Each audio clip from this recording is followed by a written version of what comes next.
Aula 41. Conteúdos: narração, descrição, argumentação, conto, crônica, notícia, dissertação, etc. Habilidades: reconhecer o uso de variedades linguísticas e estilísticas em um texto, considerando a situação comunicativa e o gênero textual. Adequar a variedade linguística e ou estilística de um texto à situação comunicativa e ao gênero do texto. Olá, sou a professora Shirley de Língua Portuguesa e vamos iniciar nossa aula Saber Mais de Língua Portuguesa. E vamos iniciar com o nosso conteúdo, né, sobre variedade, variação linguística dentro de alguns tipos de gêneros textuais. Então, vamos iniciar observando na cartela o que é a variedade linguística, né? Então, a variedade linguística, ela demonstra como uma língua é sensível a fatores como a região geográfica, o sexo, a idade, a classe social dos falantes e o grau de formalidade do contexto. Assim, é impossível todos usarem a língua da mesma forma, já que cada um apresenta uma característica social específica. Então, essa variedade linguística, ela acontece justamente, né, dependendo a fatores regionais, né, referente à idade, ao sexo, ao modo do falante, né, do lugar onde ele vive, né, a questão da idade, né, temos a linguagem dos jovens, né, dos adultos, dos mais idosos. Então, cada um predomina a sua linguagem. Então, essa variação, ela se dá dessa forma, né, ela é bem ampla, ela se expande, né, e aí nós temos, né, falando do tipo dessa variação de linguagem, ela se demonstra de duas formas, através do que nós vamos observar agora. Vamos lá observar na cartela, através da linguagem culta, né, ou formal, que é usualmente falada e escrita em situações mais formais, pelas pessoas de maior instrução e de maior escolaridade.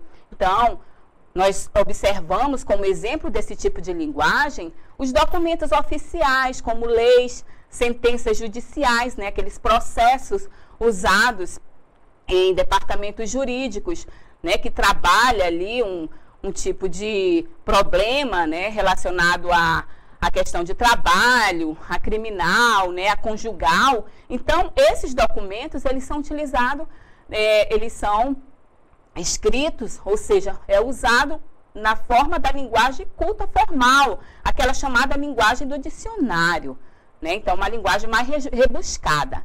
E aí, temos ainda os livros e relatórios científicos, os contratos, as cartas comerciais, os discursos políticos também, né? Então, o político, quando ele vai fazer, né, formar a fala dele, ele utiliza, né, a linguagem culta, essa linguagem formal, ele vai rebuscar, né, significações no dicionário para que ele possa fazer um discurso bem elaborado para o povo, né? Então, são exemplos de textos escritos nessa variedade linguística. Então, esses são alguns dos textos que nós podemos observar, né, conhecer com base nessa linguagem formal, né? Temos também a linguagem dos seminários, né, em reuniões, né, de empresas, né, onde os empresários também utilizam, né, esse tipo de linguagem. Então, vamos seguindo com a próxima cartela. E a outra linguagem, né, que é predominante nos textos também, ou na fala, né, nós temos a linguagem coloquial. Então, a linguagem coloquial ou informal, né, ela, por sua vez, é uma variante mais espontânea, utilizada nas relações informais entre os falantes. É a língua do cotidiano, sem preocupações com as regras rígidas da gramática normativa. Então, é a linguagem mais descontraída, né? Aquelas que a gente usa em casa, que a gente usa com o nosso irmão, aquela que a gente utiliza com o nosso colega, né? Até mesmo de trabalho, né? Dependendo da situação. Então, nós temos aí como característica da linguagem coloquial o uso constante de expressões populares, frases feitas, gírias, né? Então, trazem tá? Esses exemplos, elas trazem aí alguns exemplos, ou seja, as formas desse tipo de linguagem. Então, a linguagem, ela varia porque, dependendo da situação, do contexto, é como quando a gente veste uma roupa, né, para ir para a missa, né, nós utilizamos um tipo de roupa, né, de vestimenta. E quando a gente vai para a praia, a gente utiliza outro tipo de roupa. Então, a fala, né, a linguagem é da mesma forma. Né? Então, a gente tem que habituar ao contexto. Assim como nós vamos observar agora no exemplo de um texto que nós vamos ler. Né? Então, vamos analisar a forma linguística aí no texto. Então, vamos lá. Observe o trecho retirado do livro Vidas Secas, capítulo 1, considerado um dos livros mais emblemáticos da literatura brasileira, que foi publicado em 1938. Então, vamos lá fazer a leitura desse texto. Na planície avermelhada, os juazeiros alargavam 2 manchas verdes. Os infelizes tinham caminhado o dia inteiro, estavam cansados e famintos. Ordinariamente andavam pouco, mas como haviam repousado bastante na areia do rio seco, a viagem progredira bem 3 léguas. Fazia horas que preocupavam uma sombra. A folhagem dos juazeiros apareceu longe, através dos galhos pelados da caatinga rala. Arrastaram-se para lá, devagar, sinhá Vitória com o filho mais novo, escanchado no quarto e o baú de folha na cabeça. Fabiano sombrio, Cambaio, o aió, a tiracolo, a cuia pendurada numa correia presa ao cinturão. A espingarda de pederneira no ombro, o menino mais velho e a cachorra-baleia iam atrás. Os juazeiros aproximaram-se, recuaram, sumiram-se. O menino mais velho pôs-se a chorar. Sentou-se no chão. Anda, condenado do diabo, gritou-lhe o pai. Anda, excomungado. O pirralho não se mexeu e Fabiano desejou matá-lo. Tinha o coração grosso que queria responsabilizar alguém pela sua desgraça.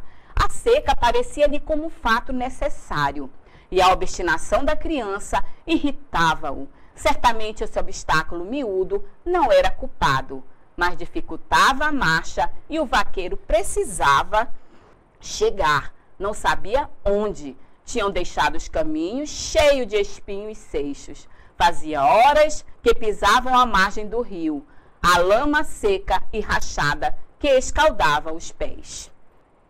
Vidas Secas, né? Esse romance que nós acabamos de ler, ele foi publicado em 1938 e retrata a vida miserável de uma família de retirantes sertanejos, obrigada a se deslocar de tempo em tempo para áreas menos castigadas pela seca.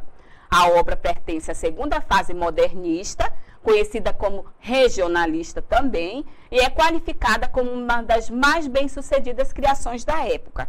Muito bem, gente. Então, esse texto, como vocês podem observar, esse texto, assim como outros textos, eles trazem marcas linguísticas. Tá? O que são essas marcas linguísticas? É o que nós acabamos de ver, a questão da variação da língua, né? E também a questão das palavras, algumas palavras ou termos que nós vamos considerar através da adjetivação, através da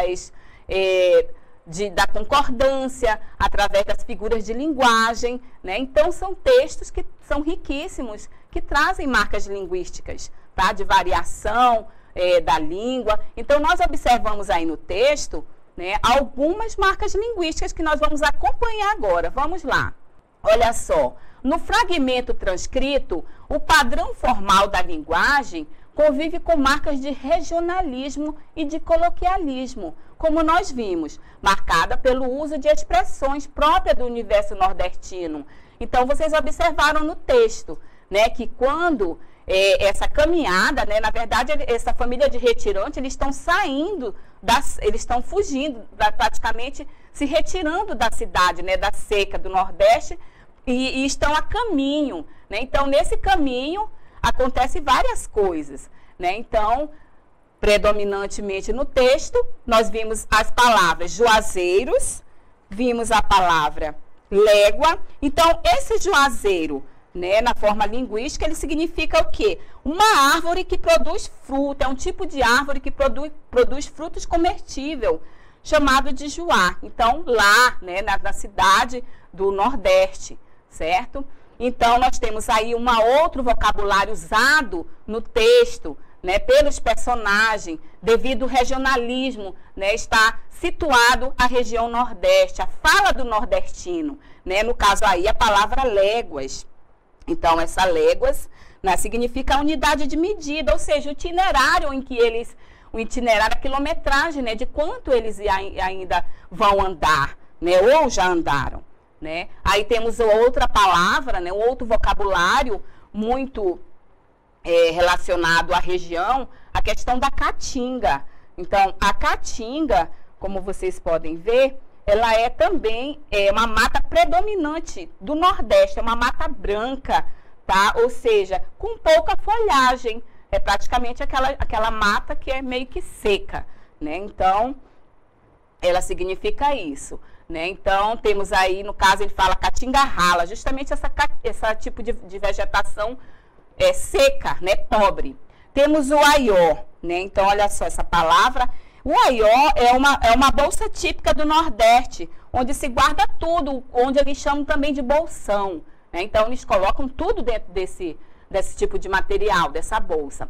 Aí temos a cuia, né? Essa cuia, ela também é muito usada por lá, né? Ou seja, é tipo uma espécie de vaso feito do fruto maduro da cuieira, né? Então, do próprio fruto, eles fazem essa cuia que serve de tacacá, né? Que a gente usa também. Então, tem várias utilidades. E o pirralho, né? Que significa um menino pequeno, uma criança, né? E outro vocabulário aí muito usado, né? A pederneira. Ou seja, essa pederneira é um tipo de pedra que se fere com fuzil e produz fogo, certo? Então, gente, vocês observam aí, quanto a essa linguagem, né, esse vocabulário predominante da região do Nordeste, né, que predomina aí na fala do personagem. Ela é rica em recursos expressivos e metafóricos também. Quando surge a voz de Fabiano, a linguagem se adequa à situação de vaqueiro analfabeto. Então, eles também trazem essa característica de pessoas analfabetas, tá? Então, vamos lá acompanhar agora na próxima cartela. Os diálogos diretos são inexistentes em duas oportunidades. Fabiano dirige-se de maneira rude ao filho, como se ele fosse um animal. Mais adiante, desiste de falar e dá voz de lhe sair rouca e medonha. A esposa comunica-se através de grunhidos, portanto, é enfatizada a ausência ou dificuldade de comunicação verbal. Entre os membros da família de retirantes, assim como o ambiente seco, a linguagem dos personagens também é seca. Eles quase não falam. Se nós formos ler a narrativa toda, né, há só predominância assim, também muito da prosopopeia, da zoada, né? Graciliano concretiza o tema da seca até mesmo na comunicação dos personagens, né? Interessante e riquíssimo isso. Então, vamos lá, passando para a próxima cartela. E aí, ainda dando continuidade a essa análise linguística, né, essas marcas linguísticas trazidas pelo texto, nós temos o tipo de discurso indireto, livre. Na verdade, ele predomina no texto todo, né, no romance todo. Mas aí, nós identificamos nesse romance, nesse fragmento, o tipo de discurso em que ele predomina. Na verdade, no fragmento que nós selecionamos, ele inicia, né, com a voz do narrador, né, contando, né, o fato, né, o acontecimento, essa saída dessa família do Nordeste. Então, se nós formos observar o início do texto, né, olha, na planície avermelhada os juazeiros alargavam. Então, nesse primeiro parágrafo, há a predominância do discurso indireto, porque, na verdade, predomina aí o que? A voz do narrador. O narrador conta os fatos, né, da família desse retirante saindo da cidade da seca, né? enfrentando aí os problemas, a miséria, certo? Então, no primeiro parágrafo. Então, o discurso indireto aí, porque nós só observamos aí a fala, né? O narrador conta essa situação de fora. E aí, no segundo parágrafo também, tá? Se nós formos observar o segundo parágrafo também. Quando se diz assim, até aí, arrastaram-se para lá devagar. Então, o primeiro e segundo parágrafo, tá? Ele é marcado pelo discurso indireto, tá? Então, a predominância aí do discurso indireto. Porque só reproduz a fala de quem? Do narrador. Ele vai contando aí os fatos, né? Ok. Aí, quando chega no terceiro parágrafo, quando ele diz assim, os juazeiros aproximaram-se, recuaram, sumiram-se. O menino mais velho se pôs a chorar, sentou no chão. Né? Então, no terceiro parágrafo, quando diz assim, os juazeiros aproximaram-se, né? Terceiro parágrafo, os juazeiros aproximaram-se, recuaram-se, sumiram-se. O menino mais velho pôs-se a chorar, sentou-se no chão. Então, aqui, ó, nós temos aqui a reprodução da fala do narrador para a fala da personagem. Então, aqui a predominância do discurso direto, né? Então, observe aqui, que aqui é a fala da personagem, né? Anda condenado, que é o pai do menino que fala, e anda excomungado. Então, uma forma de apressar, né? De chamar, de fazer um chamamento ao menino, né? Então, gente, uma das formas, uma das marcas linguísticas é essa forma do discurso direto, né? O indireto livre e o discurso indireto que predomina nesse texto. E aí nós temos alguns adjetivos, algumas figuras de linguagem que nós vamos já demonstrar aí, para que vocês possam observar, também como marca de linguística. Então, olha, como metonímia, nós temos aí o termo, né, o enunciado lama seca que escaldava os pés. Então, metonímia, aquela figura de linguagem que significa a substituição de uma palavra por outra, né? Então, observe aí, sendo que ambas há uma proximidade de sentido entre elas. Então, lama seca que escaldava os pés, né? Então, há uma aproximação aí, então, a predominância dessa figura de linguagem. Aí nós temos também a prosopopeia, tá? Que compara a baleia como gente. Quando ele diz cachorro-baleia, eles chamam lá, então eles personificam esse cachorro como pessoas na história, tá? E aí nós temos também a outra figura de linguagem, a próprio termo vidas secas, tá? Esse próprio termo vidas secas é um paradoxo, é um tipo de figura de linguagem. Ou seja, é aquele que consiste numa ideia contrária entre os termos, ó, vidas e secas, né? Então, há aí uma contradição entre esses dois termos, né? Um de ter vida, né? De algo grandioso mesmo, de vida, né? De ação, e outro seco, pobre, né? Então, o paradoxo aí. Ok. E temos outros tipos de figuras de linguagem que predomina também nesse romance. Ok? E agora nós vamos fazer a nossa adaptação com outro tipo de gênero textual, quanto à variedade, quanto a essas marcas linguísticas. Vamos lá observar na capa da revista, olha só. A capa de revista, ela também é um outro tipo de gênero textual. Nós podemos analisar uma capa de revista. Então, olha só. Veja, né? Aqui a capa da revista Veja, ela apresenta aí também um tema parecido com o que nós observamos ali, né? Na história de Vidas Secas. Então, miséria. O grande desafio do Brasil, aí nós temos o texto do lado, que está relacionado. A pobreza extrema de 23 milhões de brasileiros é uma tragédia que não pode ser mais ignorada. Então, gente, se nós formos comparar a linguagem aqui da revista Veja com a linguagem do texto, né, nós vimos lá a questão da fala coloquial, né, do regionalismo da própria situação, né, do meio em que eles vivem, da região. E aqui, a revista Veja é um gênero textual onde nós podemos também analisar através da imagem. Olha só, essa imagem, ela nos traz também, né, características de miséria, né, vivida e que nós vivemos também hoje, que nós trazemos hoje, né, no nosso cotidiano, nós observamos, né, na nossa vida contemporânea esse modo de vida, se nós formos comparar também, né, com outro texto. Então, a pobreza extrema, observem aqui, ó, de 23 milhões de brasileiros é uma tragédia que não pode ser mais ignorada, né? Então, traz uma relação com outro texto. Vamos lá para a próxima.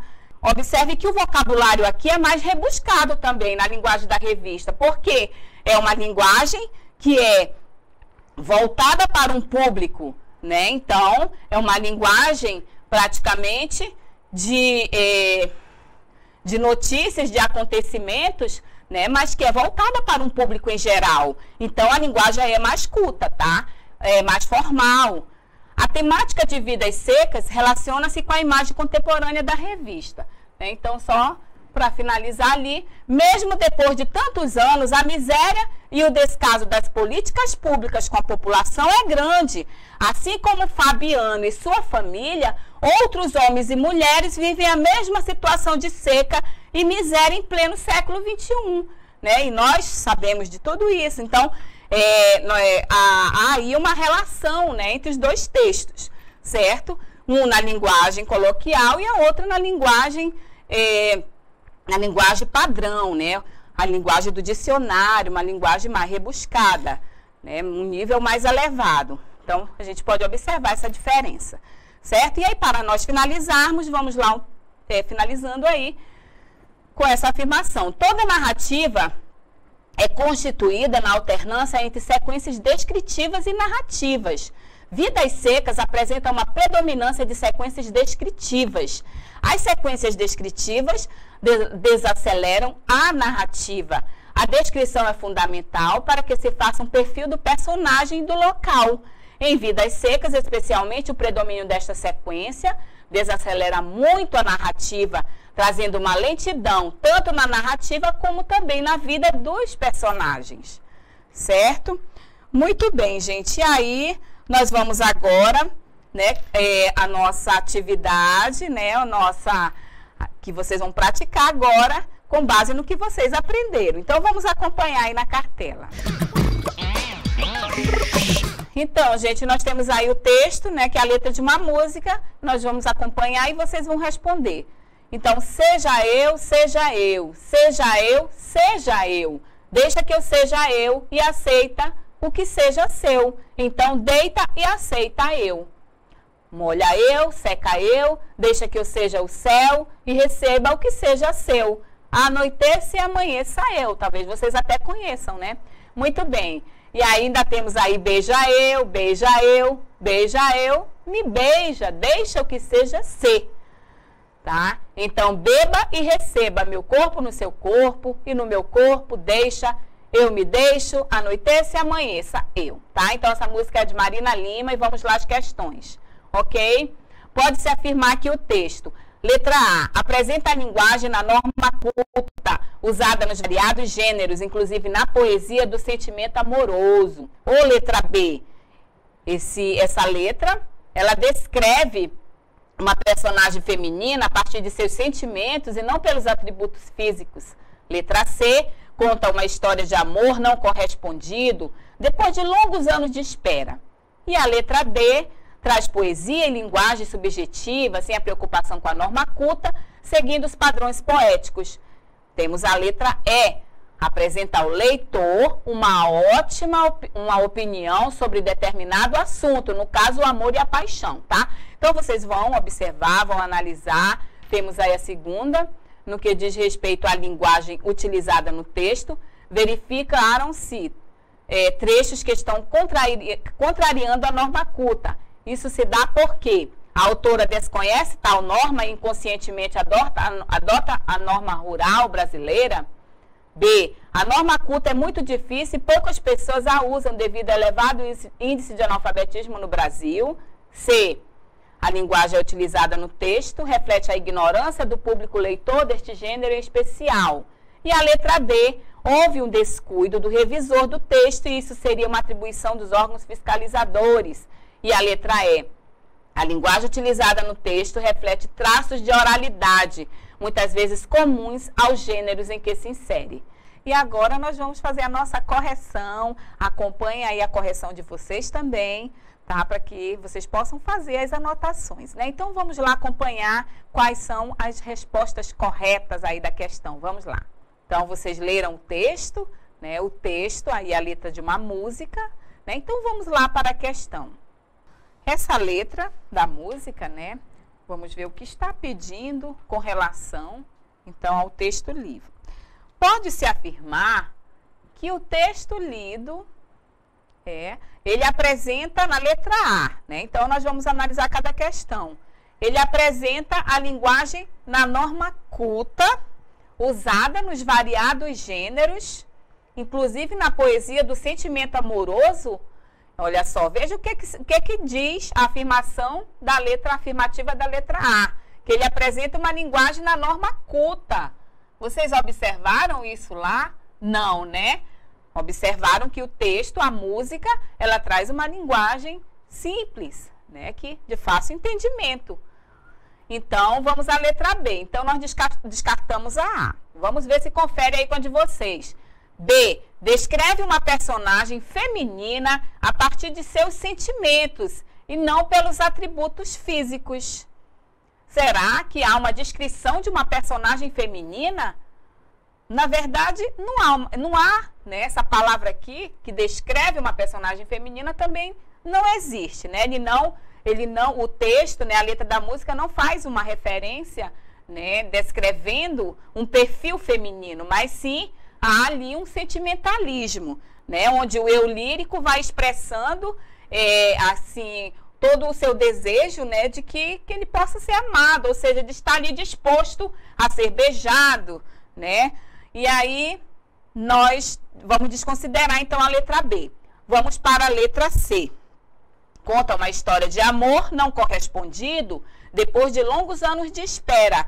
Nós também não vimos isso como um tema, né? Então, foge aí um pouco disso, né? Então, não é a letra C.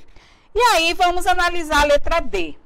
Traz poesia em linguagem subjetiva, né? Sem a preocupação com a norma culta, seguindo os padrões poéticos. Olha só, é a letra D, essa aqui nós podemos considerar, porque traz uma linguagem poética, subjetiva?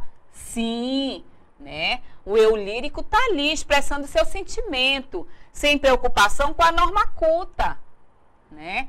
Ele está livre, aberto ali. Quando ele fala seja eu, beija eu, né? Seguindo os padrões poéticos, porque a música, né, a estrutura dela é como se fosse uma estrutura poética mesmo, né, de um poema. E a letra E, apresenta ao leitor uma opinião sobre determinado assunto, no caso, amor, paixão. Então, ali, né, nós não vimos opinião de nada, né, nos traz nenhuma como característica de algum texto opinativo, né? Muito bem, gente. Então, só para lembrar que grande parte da língua culta, tá? Que grande parte que a língua culta condena é normalmente vista na linguagem popular, que não deve ser considerada errada, mas como uma variação linguística, portanto, correta para o contexto em que está inserido, né? Nós não vamos dizer que a linguagem culta, a linguagem coloquial, ela está errada. Dependendo do contexto em que se insere, ela pode ser considerada uma linguagem correta, tá? Mas dependendo da situação do contexto, certo? Então, vamos lá para a próxima questão. A próxima questão diz, no que diz respeito à linguagem utilizada no texto. Então, vamos lá. Verificam-se trechos que estão contrariando a norma culta. Isso se dá por quê? Então, a autora desconhece tal norma e inconscientemente adota a norma rural brasileira? Então, claro que não, né, gente? Nós não vamos considerar um desconhecimento da autora, até porque ninguém nem sabe, né? Então, vamos à letra B. A norma culta é muito difícil e poucas pessoas a usam devido ao elevado índice de analfabetismo no Brasil, né? Então, nesse caso aí, claro que também essa letra B não vamos considerar, né? está dizendo que a norma culta é muito difícil e aí poucas pessoas usam, né? Então, não vamos considerar, né? Devido ao analfabetismo. Claro que isso daí está contraditório, né? Essa afirmação. Vamos para a letra C. A linguagem utilizada no texto reflete a ignorância do público leitor deste gênero em especial. Olha só, a ignorância aqui ele quer dizer que a pessoa não sabe escrever, né, gente? Então, também não vamos considerar isso. Letra D. Houve um descuido do revisor do texto e isso seria uma atribuição dos órgãos fiscalizadores. Então, isso aqui também é algo muito comprometedor que não tem nada a ver, né, com o texto. E a letra E, a linguagem utilizada no texto reflete traços de oralidade, olha só, muitas vezes comuns ao gênero que se insere. Então, ele traz traços da linguagem poética, da linguagem coloquial, né? Então, inserido ali no contexto, né? Na situação do eu lírico, né? Do sentimentalismo, ok? Então, nós vamos marcar a letra E, ok? Muito bem. Espero que vocês tenham conseguido, né, aí, mas mesmo assim vocês têm como fazer as anotações. E aí nós finalizamos o nosso momento, o nosso Saber Mais. E esperamos o próximo, né?